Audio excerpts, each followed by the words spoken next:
yang sama-sama kita hormati Al-Mukarram Ustadz Haji Ahmad Rohili AR MPD, Ketua Dewan Kemakmuran Masjid Al-Mukarram Ustadz Nur Hakim, Al-Mukarram Ustadz Ahmad Sayuti Ilyas, Al-Mukarram Ustadz Ahmad Baihaqi MPD.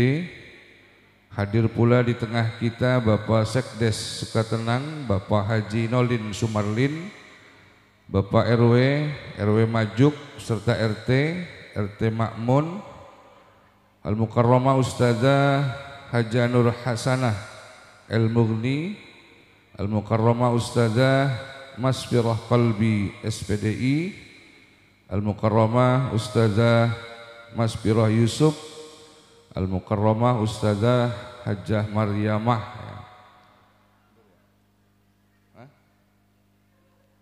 iya Ustazah Hajjah Maryamah Ibrahimnya saya lupa. Bapak-bapak, ibu-ibu, hadirin hadir sekalian yang saya hormati dan yang saya muliakan. Ini jam di tangan saya sudah menunjukkan jam 1. Ngaco nih jam nih. Ya jam 1 kurang 2 jam setengah ya.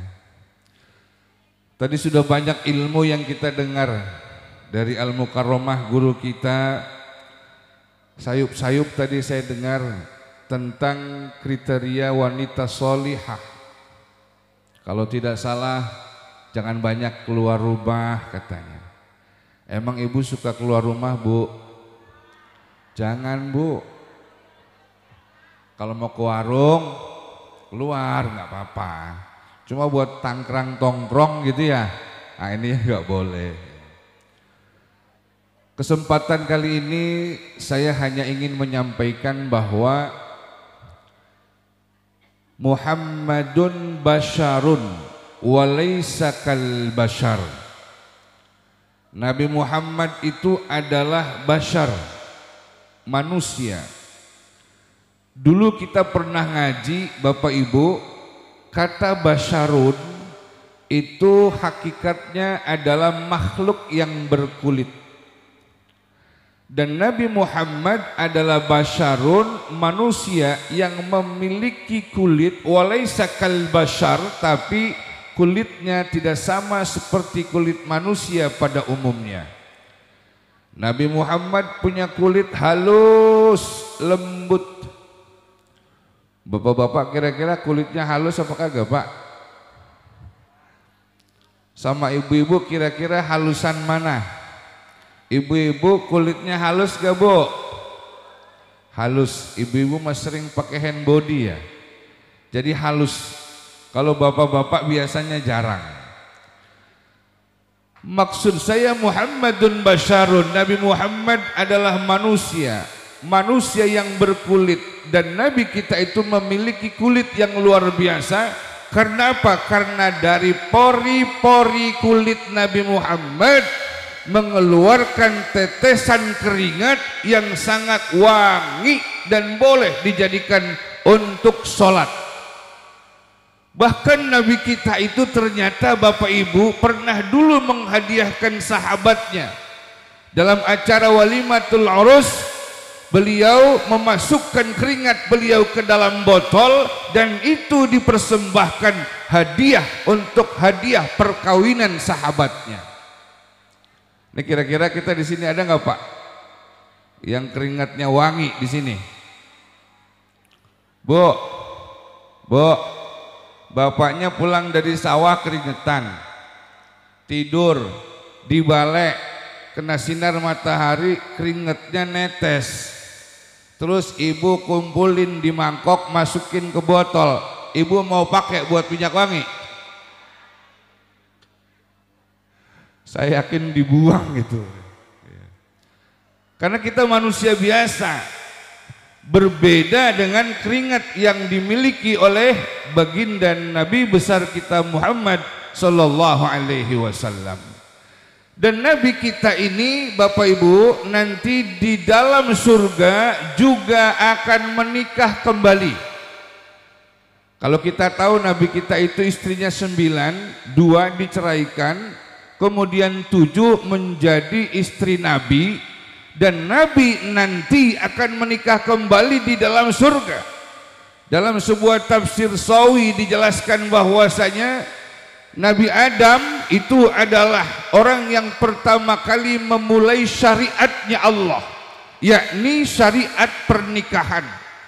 Jadi di surga tidak ada aktivitas, tidak ada bab buyuk, tidak ada bab-bab yang lain, tetapi yang ada adalah syariat pernikahan, yakni menikahnya Nabi Adam dengan baginda, dengan Siti Hawa, yang dibawakan mas kawin berupa 10 kali membaca sholawat kepada Nabi. Ini syariat pertama, dan syariat penutup nanti di dalam surga adalah menikahnya Nabi kita Muhammad sallallahu alaihi wasallam, menikah dengan 2 orang perempuan sekaligus, yakni pertama kepada Siti Maryam dan yang kedua kepada Siti Asiyah binti Muzahim zaujati Fir'aun. Dan mudah-mudahan nanti nih kita pada saat Nabi kita nikah di dalam surga, kita dapat undangannya Bapak Ibu ya. Mudah-mudahan kita semuanya masuk surga ya. Saya lihat sih orang-orang sini dari wajah-wajahnya ini wajah-wajah ahli surga semua ini. Dari wajahnya itu pancaran sinar wudhunya begitu terang jelas kelihatan nih. Yang ngantuk juga kelihatannya enak. Yang ngantuk aja enak, apalagi yang kagak ngantuk. Tapi mohon maaf Bapak Ibu, kalau saya lagi ngomong ada yang ngantuk, tolong jangan ditahan-tahan. Tidur aja bapak-bapak, jangan ditahan Pak ya. Bahkan saya senang nih kalau saya lagi ngomong tidur semua. Ya saya pulang duluan, masa lagi ngomong-ngomong orang lagi tidur ya. Jadi Bapak Ibu, Siti Maryam dan Siti Asiyah, pertanyaannya kenapa Nabi harus menikah dengan Siti Maryam dan Siti Asiyah? Kalau tadi ustazah kita sudah menyampaikan ada 5 yang harus diamalkan oleh seorang wanita, hari ini saya ingin sedikit menyampaikan tentang 5 profil wanita terbaik di dunia dan di akhirat. Ini mudah-mudahan Pak, istri-istri kita nih bagian dari 5 wanita terbaik nih. Siapa wanita yang terbaik di dunia dan di akhirat? Yang menempati peringkat pertama adalah Siti Maryam. Siti Maryam adalah seorang wanita perawan yang punya anak namanya Nabi Isa alaihi salam.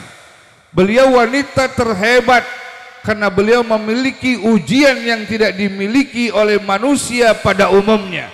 Karena itu ketika nanti berada di dalam surga, tentu tidak akan sempurna kebahagiaannya jika di dalam surga tidak memiliki suami. Jadi Bapak Ibu, ternyata nanti di dalam surga untuk kesempurnaan kebahagiaan manusia itu harus ada punya pendamping. Dan nanti laki-laki itu akan diberikan 2 istri dari jenis manusia biasa dan 40 dari bidadari. Ini laki-laki. Kalau perempuan tidak akan pernah merasakan kebahagiaan di dalam surga kalau tidak punya suami. Karena itu nanti seorang wanita yang masih gadis akan dijodohkan oleh Allah dengan pemuda dari bangsa manusia yang dicintainya, baru setelah itu pemuda tersebut nanti boleh memiliki bidadari. Jadi mohon maaf Ibu, mohon maaf, jangan iri Bu. Enak buat giliran perempuan bidadarinya 40. Giliran gue dapat laki, aduh udah gitu laki yang itu. Tapi mohon maaf, nanti di sorga udah nggak ada perasaan cemburu. Yang ada adalah penuh rasa kasih sayang dan cinta. Makanya Siti Maryam nanti dinikahi oleh Nabi kita Muhammad sallallahu alaihi wasallam untuk kebahagiaan beliau, melengkapi kesempurnaan kebahagiaannya. Ini Siti Maryam yang pertama. Wanita terbaik di dunia dan akhirat. Yang kedua, siapa wanita terbaik? Dia adalah Siti Khadijah, seorang istri dari Nabi kita Muhammad sallallahu alaihi wasallam.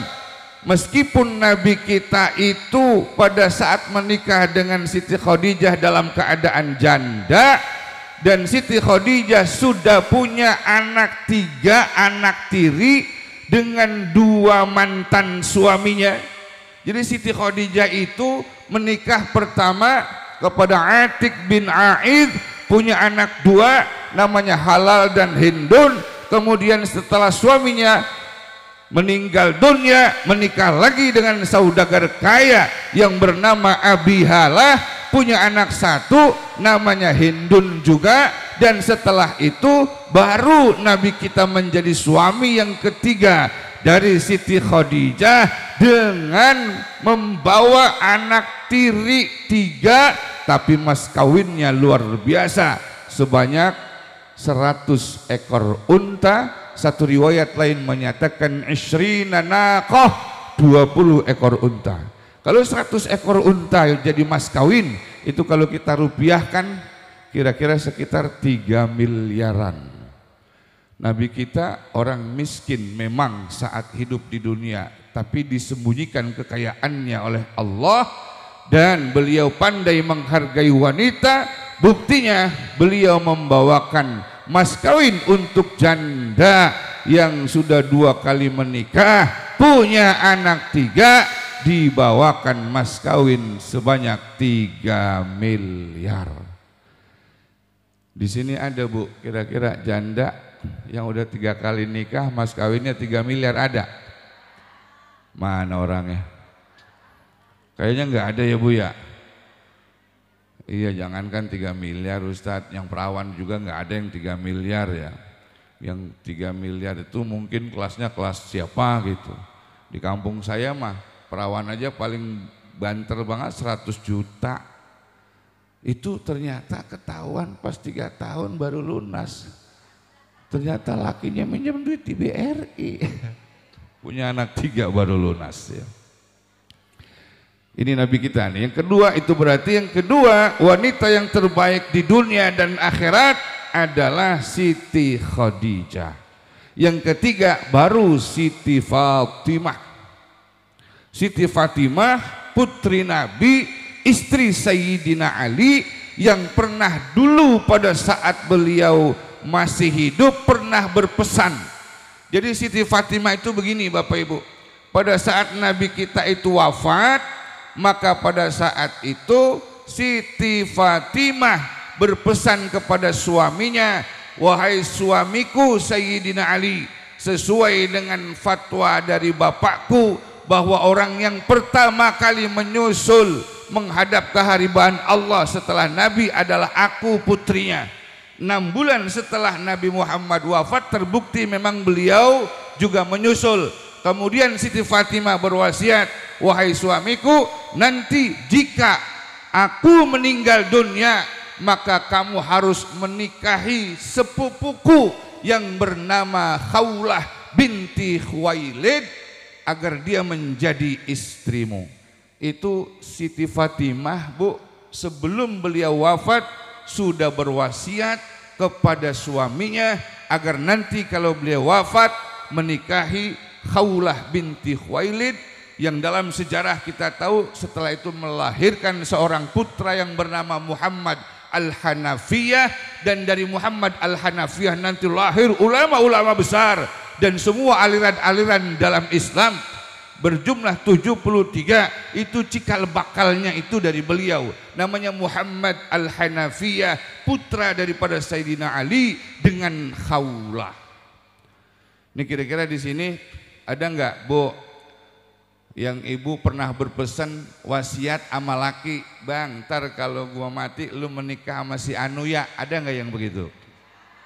Kira-kira kita kalau dipesan begitu bagaimana tuh Pak jawaban kita itu? Ya, lu masih hidup udah mesen begitu ya. Ini sebetulnya ajaran, dan dalam hukum Islam ternyata boleh kita itu berwasiat seperti itu. Ya, boleh. Nah itu wanita yang terbaik Setelahnya Maryam, Siti Khadijah, kemudian Siti Fatimah, yang keempat baru Siti Aisyah. Ya, Siti Aisyah, setelah Siti Aisyah baru Siti Asiyah binti Muzahim, zaujati Fir'aun, istri daripada Fir'aun. Jadi kalau ada orang bertanya, Bapak Ibu, kok Fir'aun bininya nanti jadi bininya Nabi ya? Nah, begini jawabannya. Jadi nanti itu dulu ya, Siti Asia. Kalau nanti juga ada yang bertanya itu Siti Asia yang masukin Islam siapa? Di zaman siapa? Apakah Nabi Musa yang membawa ajaran tauhid kepada Siti Asia? Jawabannya bukan. Siti Asia itu bertauhid karena dibawa ajarannya oleh Siti Masitoh. Siapa Siti Masitoh? Siti Masitoh itu adalah mantan istrinya Nabi Khidir. Nabi Khidir punya istri namanya Siti Masitoh. Siti Masitoh kemudian kerja di rumah Fir'aun, maka kemudian Siti Asia bertauhid karena mengikuti ajakan daripada Siti Masitoh. Dan pada saat itu Siti Maryam menikah dengan Fir'aun, Fir'aun langsung diberikan siksaan oleh Allah berupa apa? Berupa penyakit, dan penyakitnya itu disebut dengan penyakit impotensi primer. Jadi impoten itu Fir'aun, barangnya kagak bangun sekali sampai-sampai Siti Asia tidak tersentuh oleh Fir'aun. Jadi Siti Asia nanti dinikahi oleh Nabi dalam keadaan masih gadis, masih perawan. Nah ini, makanya ini 5 wanita terbaik dunia dan akhirat, dan nanti ada yang menikah dengan baginda Nabi kita Muhammad sallallahu alaihi wasallam. Makanya kalau kita baca berzanji, Buya, hadara ummahu lailata maulidihi Asiyatu wa Maryamu fi niswatin minal hadiratil qudsiyah. Maka pada saat Nabi kita itu mau lahir, maka datanglah Siti Maryam dan Siti Asia.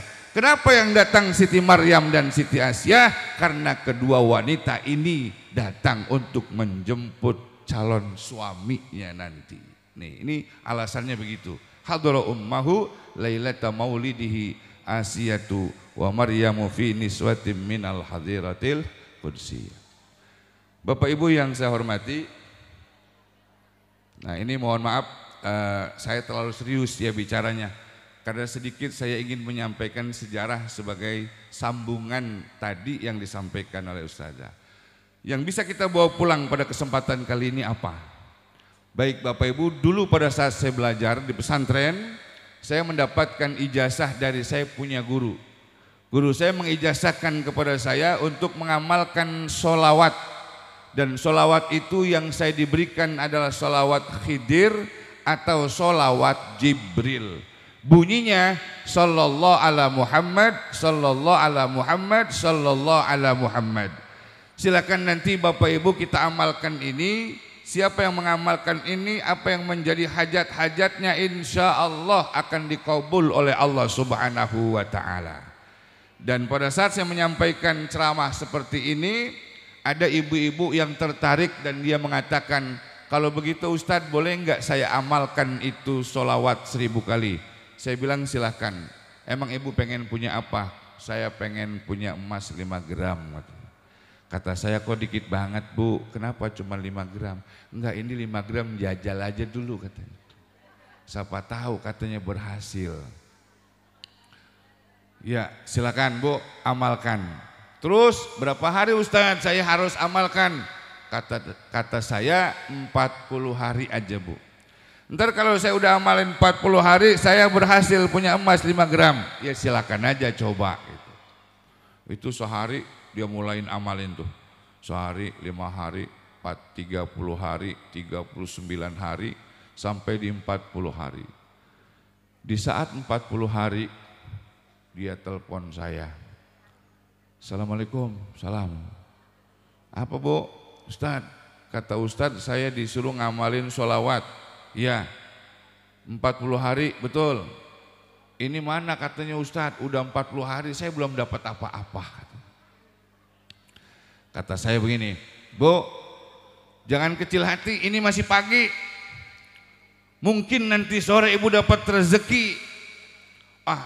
Rezeki dari mana Ustadz? Katanya, mana ini 5 gram, saya udah pengen banget. Saya udah datang ke toko emas Ustadz, saya udah keker itu katanya emasnya.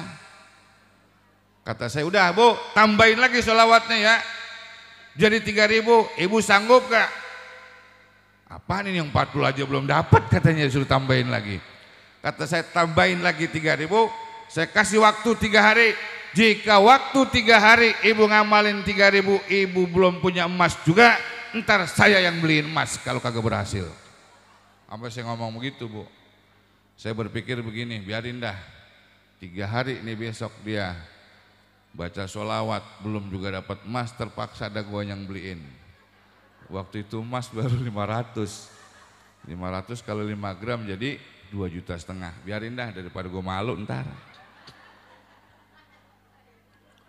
Akhirnya sehari, 2 hari, 3 hari belum nelpon saya. Kata saya, nih ibu-ibu belum nelpon saya, mungkin udah dapat kali ya.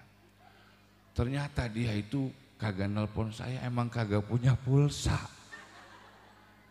Di hari yang keempat dia lagi bingung, Bu, duduk di depan rumahnya. Ternyata pada saat saya ngomong begitu, dia udah datang ke toko emas. Dia ngomong sama toko emas, nih saya pengen emas yang ini ntar nih ya nih.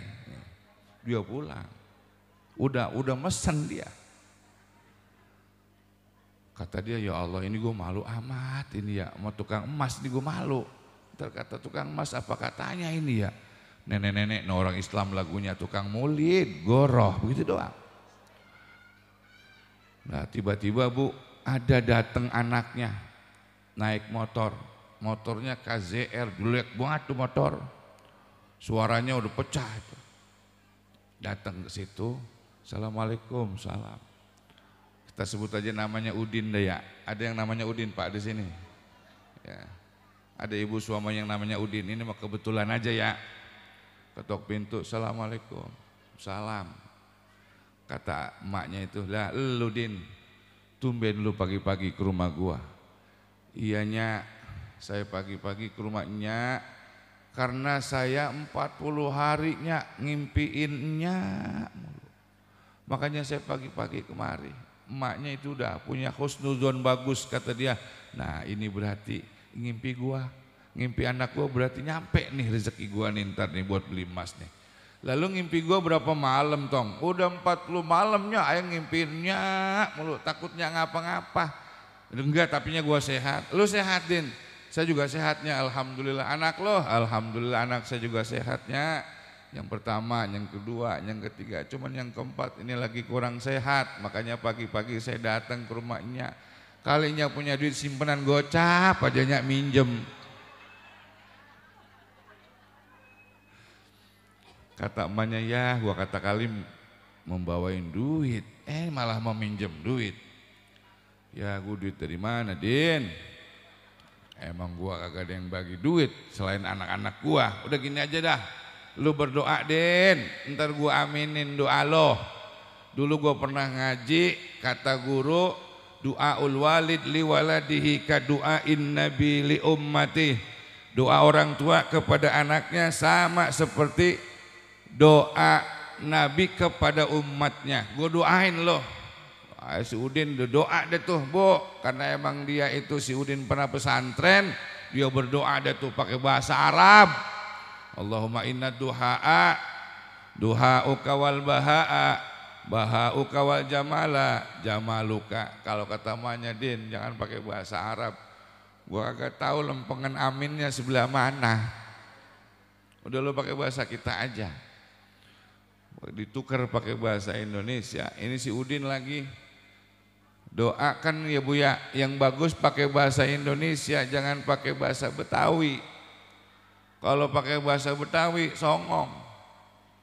Yang Jawa juga jangan pakai bahasa Jawa yang kasar, yang halus kudunya. Di sini ada orang Jawa Bu. Masa doanya ya Allah kan aja kayak kue, jangan. Ya kan Jangan begitulah. Kita juga yang Betawi doanya yang cakep. Ya Allah ya Tuhanku, berikanlah aku rezeki yang halal yang banyak. Begitu mestinya. Berdoalah tuh si Udin. Ya Allah, in kana rizki fis sama, ya Allah kalau rezeki saya ada di langit turunkan. Kalau rezeki saya ada di bumi keluarin. Nah kata si emaknya, nah ini gue demen yang begini nih. Aminnya enak nih pas. Ya Allah saat ini saya nggak punya duit banget. Kata emaknya gue juga tahu. Nah ini salah juga nih, masa lagi doa begitu ya. Nah pada saat udah selesai doa ada tuh si Udin, ternyata emaknya ngomong, mana ini Ustadz bohong ini. Saya juga kepikiran itu Bapak Ibu, pada saat saya kasih amalan, apabila 40 hari nanti dia kagak dapat duit buat ukuran beli emas, nanti saya yang beliin. Saya cuman takut satu, takutnya tuh nenek-nenek dia punya pulsa, dia masang status di Facebook, foto saya dipoto di situ. Terus dia taruh di situ dengan komen begini, jangan percaya sama Ustadz ini nih, tukang goroh. Begitu doang yang saya takutin tuh. Ya. Tapi di hari itu ternyata anaknya ada lagi yang nyampe, datang, Assalamualaikum. Waalaikumsalam. Kalau tadi katakan namanya Udin, sekarang namanya Ahmad Daya. Namanya Ahmad. Assalamualaikum. Waalaikumsalam. Pak Ahmad, tumben lu ke rumah gua, tumben pagi-pagi lu udah nyampe. Iyanya 40 hari 40 malam saya keingetannya, mulu malam juga saya ngimpiinnya, mulu 40 malam. Kata emaknya, bodoh amatan lo ngimpi. Tadi juga ada lo ngimpi, ujung-ujungnya minjem duit gocap sama gua. Ini jangan-jangan terlalu minjem duit lagi nih sama gua. Emaknya pas dia buka pinnya lah, tuh bawa mobil. Mobilnya cakru, masih dibungkusin plastik lagi. Iya. Boknya bu. Pas dibuka lah, itu mobil lu. Iya nyak, mobil saya. Lah lu punya duit? Tanya panjangnya. Alhamdulillah saya lagi ada rezeki. Sekarang saya tanya, nyak mau apa? Ayo, nyak mau beli pakaian, kita ke mall atau kemana? Kata emaknya, gala pakaian disebut-sebut, gue mau mejeng sama siapa? Nyak maunya apa? Emas maunya. Segala emas lagi sebut-sebut, padahal mau buat ya. Kalau emas disebut-sebut, nyak mau apa kagak? Ya udah terpaksa dah, kalau mau lu paksa mau biarin dah, ayo dah. Di mana nyak belinya? Di sono. Emang udah mesen di toko emas itu. Sampai di sono akhirnya dibayar tuh emas, dan itu nenek-nenek bu, ini emasnya dipakai sambil madhab kiblat dibaca sholawat. Sallallahu alaihi Muhammad, sallallahu alaihi Muhammad, sallallahu alaihi Muhammad. Alhamdulillah ya Allah, sekarang saya punya emas 5 gram. Berarti Ustadz itu kagak bohong. Terus dia telepon saya, Ustadz alhamdulillah sekarang saya udah punya emas 5 gram Ustadz. Berarti Ustadz kagak bohong. Bu, dia senang, saya senengan lagi. Dia girang, saya girangan lagi. Kenapa? 2,5 juta duit saya aman, gak kemana-mana tuh. Dia girang, saya lebih girang lagi karena duit saya posisinya aman. Ini sholawat bu, sallallahu alaihi Muhammad, sallallahu alaihi Muhammad, sallallahu alaihi Muhammad. Udah begitu aja. Cuman mohon maaf, saya nggak bisa ngasih nomor telepon di depan ibu-ibu ya. Kalau 10 orang telepon tiap hari puyeng juga kepala saya.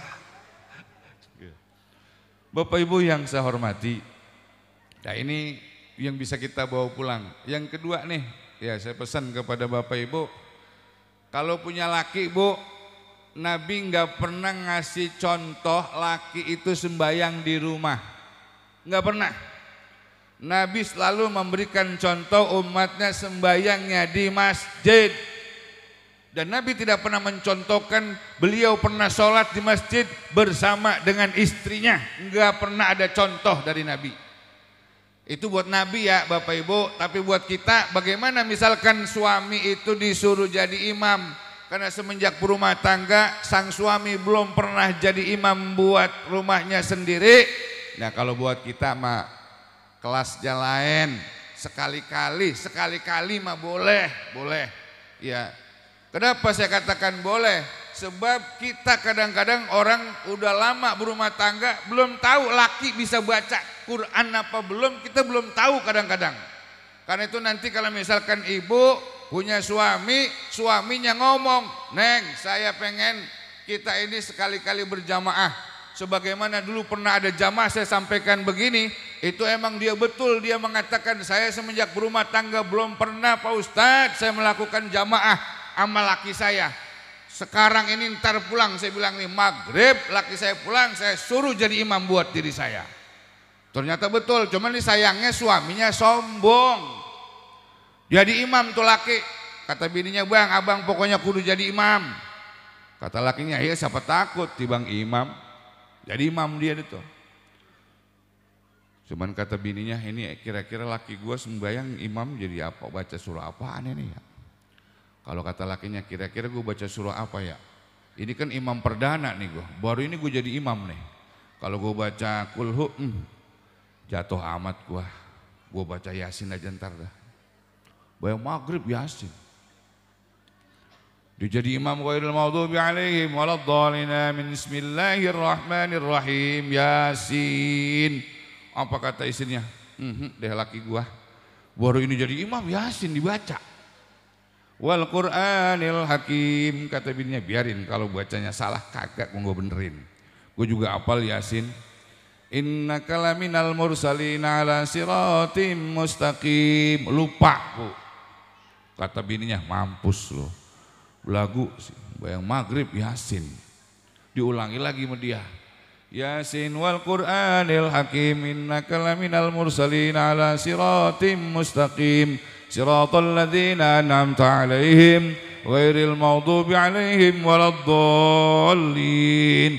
Amin. Apa kata bininya? "Bang, ya Allah seumur umur gue dari masih bocah baru ini sembahyang serakaat 2 kali amin melu doang." Orang bininya apa lakinya sombong. Baca rakaat kedua, kata lakinya, "Haruskah ku baca tabarok? Yasin aja gue nggak selesai." Kata bininya, "Coba lu baca tabarok, gue tinggal. Emang gue menungguin lu aja sembahyang." Oh, dibaca apa bu? Dibaca wal asri. Dibaca wal asri, dia salah lagi. Wal asri innal insana lafi khusrin illal ladzina amanu wa amilus solihati falahum ajrun ghairu mamnun. Fama yukadzibuka ba'du biddin alaihissallahu biahkamil.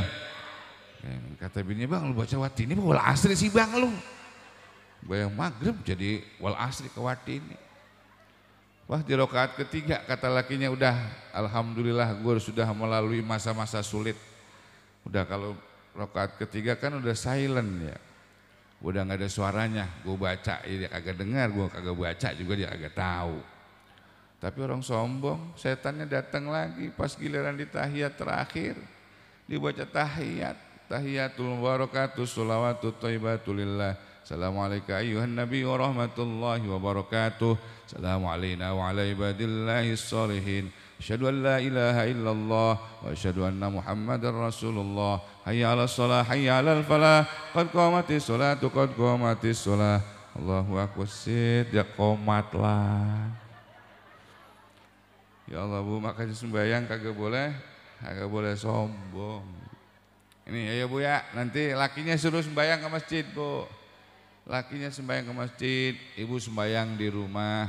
Terus ibu itu sebetulnya mohon maaf ya, paling gampang buat masuk surga makhluk Tuhan di muka bumi namanya empuan kan. Ibu gampang buat masuk surga, gampang dah. Iya.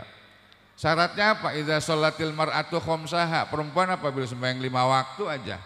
Kemudian dia wasomat syahroha, dia puasa di bulan suci Ramadan. Wa hafizat farjaha, dia jaga kehormatan dirinya. Wa ata'at zaujaha, taat sama laki. Dakhalatil jannah min ayyi abwabin sya'at. Silakan disuruh pilih tuh mau masuk surga dari pintu yang mana ibu mau. Beda sama melaki nih bapak-bapak. Kalau bapak-bapak dia sembahyang duha, nanti ada pintu surganya namanya duha. Jadi masing-masing udah ditentuin. Kalau ibu disuruh milih mau pintu surga mana yang ibu mau. Itu hebatnya ibu-ibu perempuan. Makanya saya selalu bangga dan salut kepada ibu-ibu. Kenapa? Karena antara bapak-bapak dan ibu-ibu udah bedanya jauh. Saya seumur-umur ceramah di hadapan bapak-bapak belum pernah saya lihat bapak-bapak kalau dengerin ceramah sambil bawa tas, belum pernah. Tapi ibu biasanya itu pada bawa tas karena ibu banyak peralatannya. Iya. Belum pernah saya ngeliat bapak-bapak. Di sini ada bapak-bapak. Ada yang bawa tas? Kagak ada. Yang ada ibu-ibu. Ini kenapa? Ibu-ibu biasanya punya prinsip kasih ibu sepanjang jalan, kasih bapak sepanjang galah. Bapak mah ada makanan di depannya, ya habis di depannya, kagak, nggak ada pikiran bawa pulang, kagak ada kalau bapak-bapak. Tapi kalau ibu-ibu, tapi bukan ibu-ibu sini bu, ibu-ibu sono, ibu-ibu ono Amerika, Kecamatan Babelan, ya biasanya ada aja. Itu karena ibu punya rasa kasih sayang yang luar biasa. Jadi saya bangga dengan ibu-ibu karena ibu-ibu memang beda sama bapak-bapak. Ibu-ibu kadang-kadang bulan Maulid ini seragamnya ini, Maulid yang akan datang nanti seragamnya juga beda. Itu hebatnya ibu-ibu dan bapak-bapak. Baik Bapak Ibu, hadirin hadir sekalian yang saya hormati dan yang saya muliakan. Barangkali ini saja yang dapat saya sampaikan, ya karena sebelumnya saya juga diminta ceramah ini Ustazah baru kemarin. Disuruh datang ke sini gitu. Saya bilang udah nggak apa-apa, saya korbanin ngajar dulu di sana, nanti baru saya datang ke sini. Ya, alhamdulillah saya bisa silaturahmi. Intinya adalah saya bisa silaturahmi ke kawan-kawan saya yang ada di sini, dan mudah-mudahan pertemuan silaturahmi yang terjalin ini menyebabkan Allah turunkan rahmatnya buat kita semua. Dan terakhir, sama-sama kita baca Fatihah. Semoga Allah Subhanahu wa taala berikan kita karunia panjang umur, sehat walafiat, dan senantiasa diberikan nikmat istiqomah dalam beribadah kepada Allah Subhanahu wa taala. Bitilkan niyah al-Fatihah. A'udzubillahi minasyaitonir rajim. Bismillah. Alhamdulillahirabbil alamin arrahmanir rahim maliki yaumiddin. Iyyaka na'budu wa iyyaka nasta'in. Ihdinas siratal mustaqim. صراط الذين أنعمت عليهم غير المغضوب عليهم ولا الضالين آمين ربي اغفر لنا ولوالدينا آمين. Saya tutup dengan pantun boleh Bu? Satu apa dua biji dah. Abang Pian depan Pok Tarsih. Cukup sekian dan terima kasih. Kuntilanak terpapar corona karena menolak divaksin. Kuntilanak PA. Assalamualaikum warahmatullahi wabarakatuh.